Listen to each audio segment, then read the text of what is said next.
نبی کریم صلی اللہ علیہ وسلم کی دعا اس مہینے میں جو دعا فرماتے تھے، اللہ تعالیٰ یہ جسم اور یہ خیال تجھے سجدہ کرتا ہے۔ نبی کریم صلی اللہ علیہ وسلم کی دعائیں مبارک ہے۔ اس مہینے کی خاص دعاؤں میں امام غزالی رحمۃ اللہ علیہ مکاشفۃ القلوب میں لکھتے ہیں حدیث میں کہ اے اللہ میرا جسم اور میرا خیال تجھے سجدہ کرتا ہے، میرا دل تجھ پر ایمان لایا ہے۔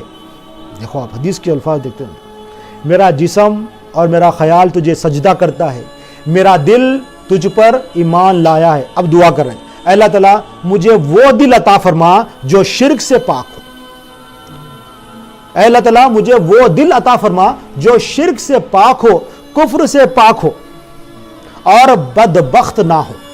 دیکھو تو دل میں شرک بھی ہوتا ہے، یہ حدیث میں سمجھیں آپ، دل میں کیا ہوگا؟ کفر بھی ہوگا، اور دل بدبخت ہوگا تو ان بھی بدبخت ہوگا۔ جس کا دل بدبخت ہے کیا ہے؟ ان بھی بدبخت ہے۔ تو اللہ تعالیٰ سے دعا کیا فرما رہے ہیں کہ مجھے وہ دل عطا فرما جو شرک سے پاک ہو، کفر سے پاک ہو اور کیا ہو؟ بدبخت نہ ہو۔